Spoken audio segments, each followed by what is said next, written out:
Hi, this is James, your holistic practitioner, and today I want to talk about addictions, and not just about the causes and effects of addictions, but remedies on how to reduce or get rid of addictions.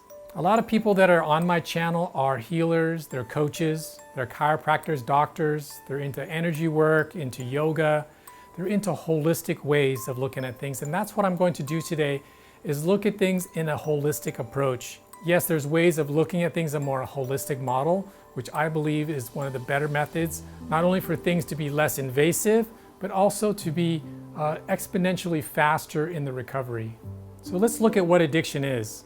A lot of people think it's maybe alcohol, drug problems, things like that, but addiction goes way beyond that. There are mass amounts of people, I would say 80% of people have some kind of vice. They have some kind of addiction going on that they're hiding from people or they're hiding from themselves. Let's look at the things that people do. Drugs, alcohol, pornography, sugar and junk food, money spending, gambling, and even social media addiction, posting dozens of pictures of themselves constantly to get that attention from other people that are strangers because they're feeling that they need some self-esteem boost. A lot of people won't think about this, but addiction kills. It destroys lives. Look what happened the last couple weeks. Matthew Perry passed away. And it's all because there's addiction problems, and he talks about it in his interviews. He's a really young guy, and he has lost his life. And we don't want to put ourselves at that kind of risk. And people that are involved in our lives, they're also at just as much risk, especially if they have the personality type of being codependent, which is supporting the person in doing those addictive things. The first step to reducing or getting rid of addictions is getting away from other people that are doing those things. If you have an alcohol problem, you have a problem with eating junk food and it's destroying your health, you have a problem with money spending, it doesn't matter what it is, you have a problem with smoking, drugs, pot, all that stuff, the first thing you can do is get away from other people that are doing it because they're supporting you and or you are being comforted in the fact that it's okay to do those things. But if you get around people that have their lives straight, it's a lot easier to realize what's going on. And for those that are out there that don't feel so confident in getting around people that don't have as many addictions, then at least be by yourself and work on yourself. Nearly every few days I run into somebody that's talking about something they really enjoy doing. Oh, I really enjoy eating these donuts. Oh, I really like going to the casino to gamble. Oh, I really like this cigarette brand or this alcohol. I really like going out with my buddies and getting tanked and loaded by drinking at the bars. I really like Sunday football because I can have 10 beers and laugh it up with the boys. You know, it's fine to have a good time with people, but why mix these other things into it? Because it's going to cause problems, not just for you, it's going to cause problems for other people. There are so many people that have lost their lives in drunk driving. They've killed other people. There's so many people out there that have gone broke from drug addictions, from addictions to buying things that they don't really need. And it affects everybody. It puts a burden on people that are in your family and your partner. Take a step back and start to realize something's wrong. If somebody has forwarded this video to you, or you're watching this video just out of curiosity and it's striking some kind of a very powerful feeling inside, this is kind of the step one, is realizing maybe something's wrong. If you can just get past the step of denial or the barriers, the blocks, people have breaks to realizing that something's wrong. They will continue to mask or deny or almost encourage their behavior because it would be way too difficult to admit, well, this thing that I'm addicted to is kind of ruining my life. So the next step in reducing or eliminating addictions is to look at the things that are causing the addiction. Usually it's something deep inside, a trauma, a family project of some kind. Perhaps it's something that you were told or you saw other people doing that you believe is good to do for yourself. Or you're hanging around the wrong people earlier in your life, or hanging around people now in the present that are leading in that direction. What a lot of people don't realize is that nearly every problem has a solution. Every road has multiple paths. You don't have to continue down the same path. You can look at alternatives, and sometimes the alternatives might not work immediately and you have to try door number 3, but that's okay. A lot of people join things like AA, Alcoholics Anonymous, and that isn't really just a group for alcohol.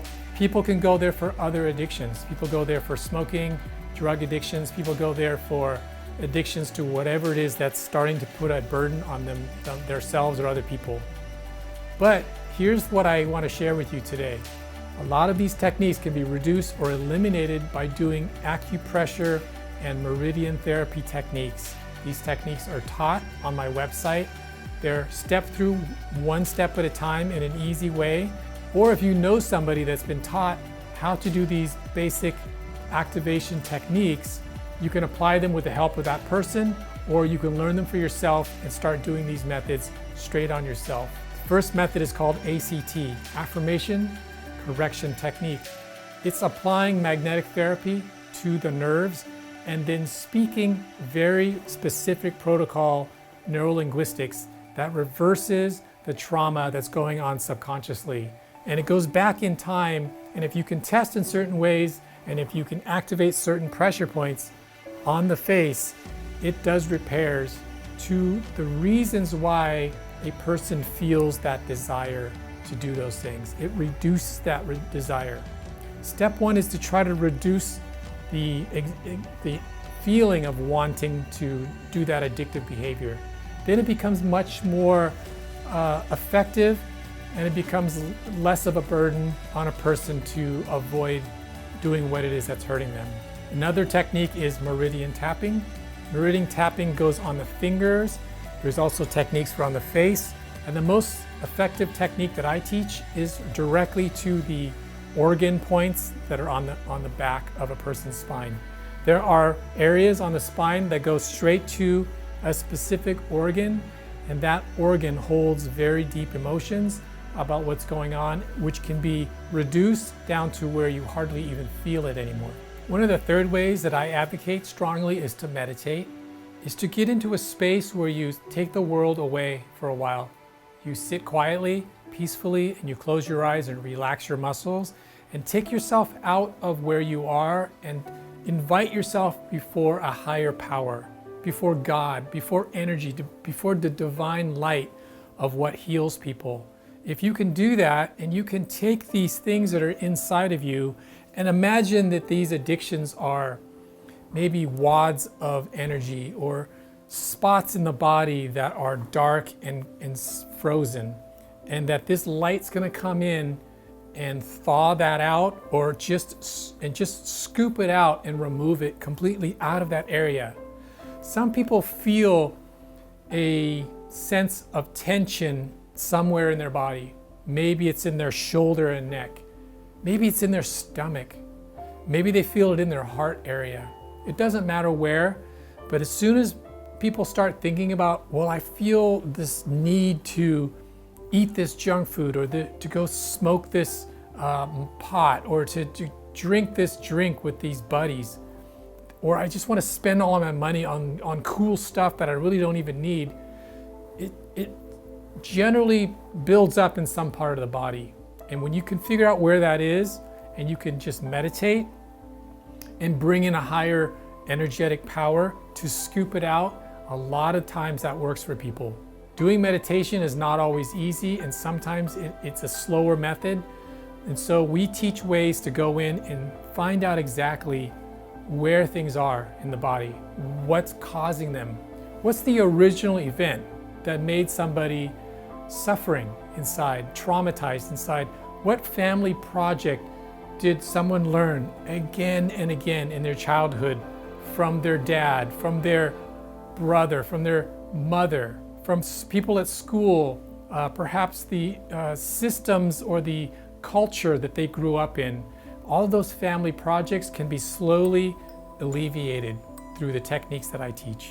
And for those people that feel a lot of sabotage or fear, there are protocols for reducing and eliminating phobia.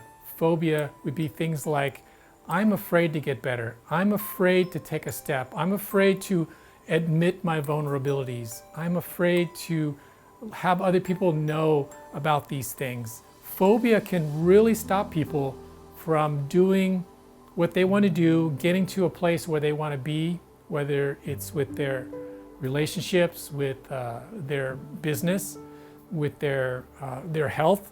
All of these things can be gradually kind of skimmed away. Like if you have a swimming pool full of garbage, all the stuff's going to be at the top, right? Floating. And when you scoop all that stuff off, later more stuff rises up, and then you're going to want to scoop that off. Each time you remove a layer, the pool becomes cleaner and cleaner. And that's the goal, is to slowly reduce these things that are causing the addiction, and so that we can get to a place where it's just not even a thought. It's not even something that comes up in your mind to do this thing that's causing the addiction. Many people say to like and subscribe to videos. I say yes, do that, but even better, forward this video to somebody that could use it or could benefit from it. Go to our masterclass free lesson. It's 1 hour of free muscle testing on how to do Sherlock Holmes and test what might be wrong. We even give away a 40-page questionnaire on what to even test on, so that people are not aimlessly testing on what might be the wrong direction. I'm really glad that you joined me today, and I hope you benefited from watching this video. I'll see you at the next one.